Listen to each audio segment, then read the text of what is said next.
सर्दियों की रातें गहरी और खामोश थीं। हर कोना अंधेरे में डूबा हुआ। हवा की सरसराहट खिड़की से टकराकर चीख जैसी लगती थी। सन्नाटे में दूर कहीं एम्बुलेंस की आवाज, फिर दो हल्के धमाके, जैसे किसी ने गोली चलाई हो। लेकिन कोई नहीं था जो उसे बता सके कि यह बस उसका वहम था या हकीकत। कोई नहीं था, कोई भी नहीं। लेकिन डरने की जरूरत नहीं थी। वो उसका इंतजार कर रहा था। जब आधी रात हो जाए और चांद खुद को बादलों में छुपा ले, वही समय होता है निकलने का।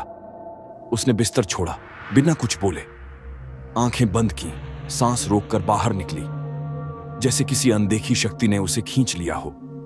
उसने सिर्फ जेब में थोड़ी चीजें डाली और गाड़ी स्टार्ट की, शहर से दूर और दूर, जब तक कि सब कुछ शांत ना हो गया। फिर अचानक एक घना धुंधला कोहरा उसकी राह में आया, जिसने उसकी गाड़ी को निगल लिया। डरने की जरूरत नहीं थी, वो उसका इंतजार कर रहा था। कुछ देर बाद कोहरा छंटा। सामने एक पुराना उजाड़ मोटेल दिखाई दिया, अकेला, निर्जन और ठंडा, जैसे वो खुद।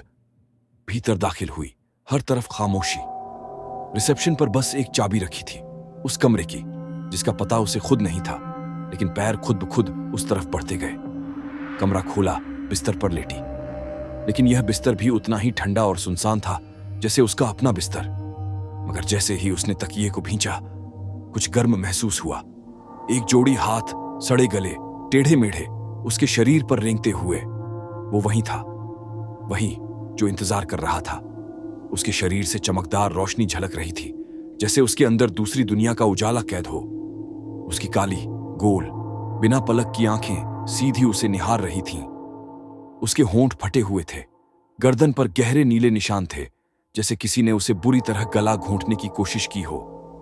उसके सड़े हाथ जब उसके चेहरे पर फिसलने लगे तो वो कांप उठी, मगर डर से ज्यादा एक अजीब सा सिहरन उसके अंदर दौड़ गई, जैसे वो क्रोध, तड़प और अकेलेपन से भरा हुआ था, मगर फिर भी उसे प्यार करता था। उसने उसे धीरे से पास किया। उस प्राणी की हड्डियां टूटी फूटी थीं, लेकिन वो खुद को समर्पित कर चुका था। कांपते हुए उसकी उंगलियां उसके शरीर पर फिसलती रहीं और वो सब कुछ महसूस करती रही। हर उंगली की घिसी त्वचा, हर हल्की सांस, हर जलती हुई नजर। वो उस पर झुका और उसके लबों के पास रुक गया। एक अजीब सी वासना थी उसकी आंखों में। भूख नहीं, तड़प थी, प्यार भी था और पागलपन भी। वो उसे छूता रहा, सहलाता रहा, कांपते हुए उसे खुद से जोड़ता रहा। उसने खुद को रोका नहीं। वो भी चाहती थी कि कोई उसे फिर से महसूस करे। रात ढलती रही, मगर सूरज उगने से पहले उसे जाना ही था। वो प्राणी अब रो रहा था, चीख रहा था। उसके चेहरे से चमकती हुई रोशनी अब उसकी त्वचा को गलाने लगी थी। उसने लड़की को कसकर पकड़ लिया था, जैसे वो उसे कभी जाने नहीं देगा। लेकिन लड़की ने खुद को किसी तरह छुड़ाया और कमरे से भाग निकली। दरवाजा बंद किया, ताला लगाया और फिर सब शांत हो गया। सुबह उसकी नींद खुद के बिस्तर में खुली। सब कुछ जैसे वैसा ही था। कार बाहर खड़ी, कपड़े अलमारी में, जैसे कुछ हुआ ही ना हो। लेकिन कुछ ही दिनों में उसकी जिंदगी में एक नया व्यक्ति आया। आदर्श प्रेमी, सुंदर, समझदार, उसके जैसा। उन्होंने प्यार किया, साथ रहने लगे। मगर एक रात जब वो दोनों एक बिस्तर पर सो रहे थे, उसने दरवाजे पर कुछ खराश जैसी आवाज सुनी, फिर किसी की रुलाई और फिर एक तेज चीख। लेकिन उसका प्रेमी कुछ नहीं सुन पा रहा था। और फिर एक दिन सब शांत हो गया। लेकिन अब जब वो प्रेमी की आंखों में देखती, वो वही चमक नजर आती, दूसरी दुनिया की रोशनी। डरो मत, वो बहुत वक्त से तुम्हारा इंतजार कर रहा था। कुछ हफ्ते बीत चुके थे और रिया अब उस एक रात को एक अजीब सपने की तरह याद करती थी। सब कुछ जैसे सामान्य हो गया था।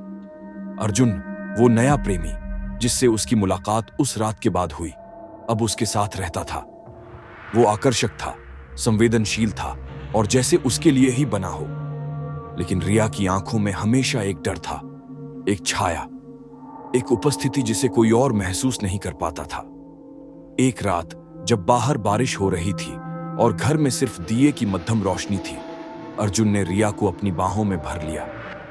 रिया का शरीर कांप उठा, लेकिन यह ठंड से नहीं था, बल्कि उस अजीब गर्मी से जो अर्जुन की छुअन में थी। उस रात उनका मिलन एक रहस्यमय वासना से भरा हुआ था, जैसे अर्जुन का शरीर धीरे धीरे किसी और की आत्मा से भर रहा हो। वही आत्मा जो उस सुनसान मोटल के बिस्तर में थी। अर्जुन की आंखें अब रिया को अजीब सी लगती थीं। उनमें एक हल्की नीली चमक थी, जैसे कोई और अंदर से झांक रहा हो। वो कभी कभी रात को सोते वक्त किसी और भाषा में बड़बड़ाता। उसकी सांसें गर्म और धौंकनी जैसी हो जाती और उसका स्पर्श कभी कभी इतना सख्त और ठंडा होता कि रिया की रीढ़ में सिहरन दौड़ जाती। एक रात जब रिया अकेली बाथरूम में थी, आईने में उसे अर्जुन की परछाई दिखाई दी, लेकिन उसका चेहरा वो अर्जुन नहीं था। वो था वही टेढ़े मेढ़े पैर, फटी चमड़ी, काले चमकते गोले जैसे आंखें और होठों पर एक प्यास से भरी मुस्कान। तुम्हें लगा मैं चला गया? एक फुसफुसाहट आईने से आई। रिया डर के मारे पीछे हटी, लेकिन पीछे अर्जुन खड़ा था, या शायद अब वो अर्जुन नहीं था। उसकी सांसें बदली हुई थीं। उसकी उंगलियां धीरे धीरे रिया के कंधों पर फिसल रही थीं, जैसे हर नस को महसूस कर रही हों। उसका स्पर्श अब वैसा नहीं था। उसमें दर्द, जुनून और पागलपन मिला हुआ था। उसने रिया को बिस्तर पर खींच लिया। रिया विरोध नहीं कर पाई। उसके होंठ जमे हुए थे, लेकिन उसके भीतर कहीं एक अद्भुत वासना जाग रही थी। अर्जुन का चेहरा अब बदलने लगा था, जैसे कोई और शरीर से बाहर निकल रहा हो। और फिर वो पूरी तरह बदल गया। वो अब वही मुकाबर प्रेमी था। उसकी आंखों में वही चमक, उसकी आवाज में वही दर्द, पर इस बार वो और भी ज्यादा करीब था, ज्यादा सजीव। और उसका इरादा साफ था, उसे रिया को कभी नहीं छोड़ना था। उस रात उनका मिलन दर्द और इच्छा का ऐसा संगम था जिसमें रिया ने कभी महसूस न की गई भावनाएं जानी। वो भयभीत थी, फिर भी उसके आलिंगन में थी। उसकी उंगलियां रिया की पीठ पर गहरी लकीरें छोड़ती चली गईं, जैसे कोई अमर निशान। उसकी सांसों में अब सिर्फ प्यास थी, प्यार की नहीं, बल्कि किसी खोई आत्मा की, जो अब रिया के भीतर घर बना चुकी थी। सुबह जब रिया उठी, अर्जुन बिस्तर पर नहीं था, पर उसका गीला सड़ा हुआ तकिया, उसकी जली हुई गंध और दीवार पर खून से लिखा हुआ एक वाक्य था, तुम अब मेरी हो, हमेशा के लिए। रिया चीखी, पर उसकी आवाज कोई नहीं सुन पाया। अब हर रात जब अर्जुन की बाहों में वो सोती है, उसे लगता है वो सिर्फ अर्जुन नहीं है, वो अब भी उसे देख रहा है, वो अब भी उसके भीतर है, और वो अब कभी अकेली नहीं होगी। अब वो रातें सामान्य नहीं थीं। हर रात रिया की आंखें अपने आप खुल जातीं, एक ही समय पर, ठीक 3:30 पर। कमरे में सन्नाटा होता, लेकिन हवा में एक अजीब गर्मी तैरती थी। अर्जुन उसके बगल में सो रहा होता, मगर रिया जानती थी वो अर्जुन नहीं है, कम से कम अब नहीं। उसकी सांसें अब भी शरीर में दौड़ती थीं, लेकिन उनमें जीवन नहीं था। उसकी आंखें जब भी खुलती, उनमें नीली रोशनी की लहर सी उठती, वही परछाई, वही दूसरी दुनिया की चमक।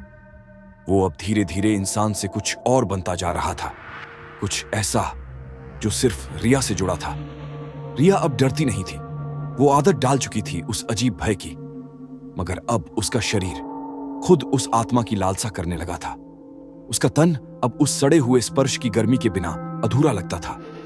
हर रात अर्जुन या वो आत्मा उसके शरीर को वैसे छूता जैसे एक भूखा आत्मा किसी जीते जागते मांस को महसूस करता है। उसका स्पर्श अब भी ठंडा था, लेकिन रिया के लिए वो ठंडक एक तरह का नशा बन चुकी थी। एक रात बिस्तर के ठीक नीचे से आवाज आई, खरोंचने की, धीमे रोने की, किसी के बुरी तरह से सकने की। रिया जानती थी वो कौन है। वो उठकर कमरे से बाहर गई।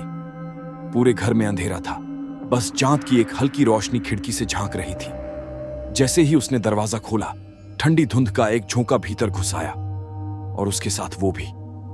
वो अब पूरे रूप में था। उसकी सड़ी चमड़ी झड़ रही थी, आंखें भीतर से नीली चमक से जल रही थीं, मगर उसकी मुस्कान वैसी थी जैसी कोई प्रेमी सालों बाद अपने बिछड़े प्रेम को देखता है।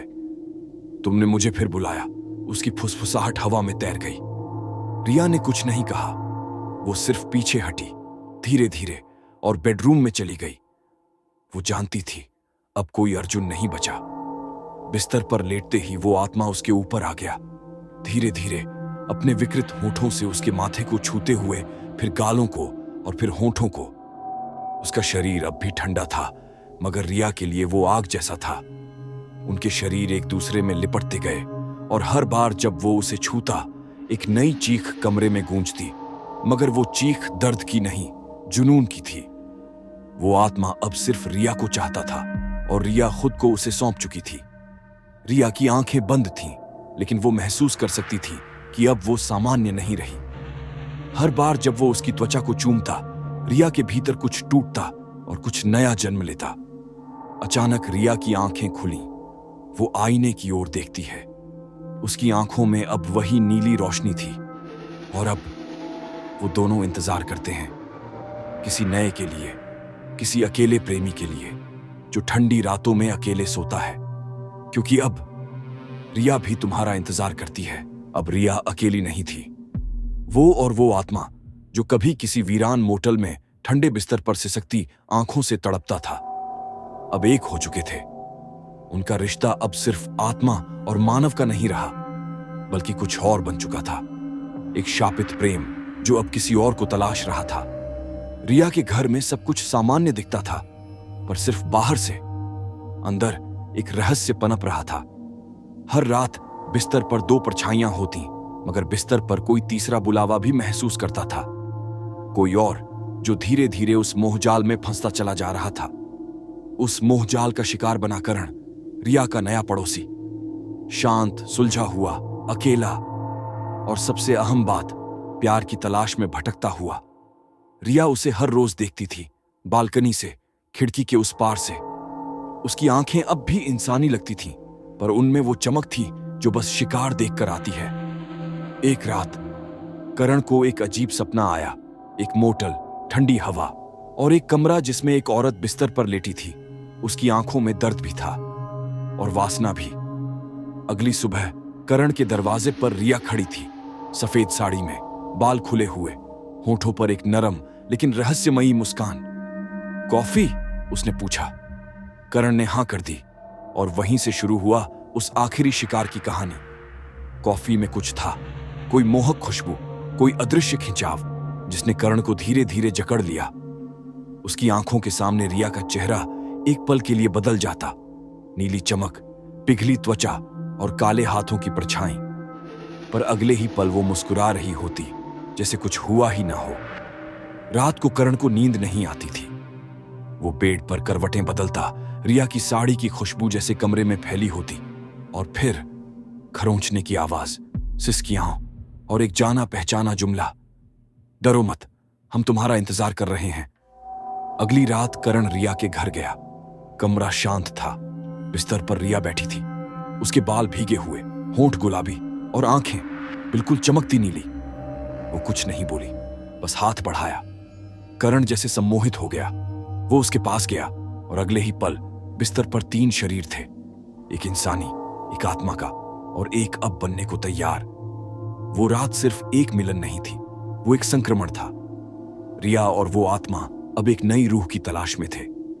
करण अब तीसरा बन चुका था और जब सुबह हुई तो रिया के बिस्तर पर अब 3 परछाइयां थीं और फिर से तीनों खिड़की से बाहर देख रहे थे, किसी नए अकेले इंसान की तलाश में जो किसी वीरान शहर में ठंडी रातों में बिस्तर पर अकेला लेटा हो। क्योंकि अब वो तीनों तुम्हारा इंतजार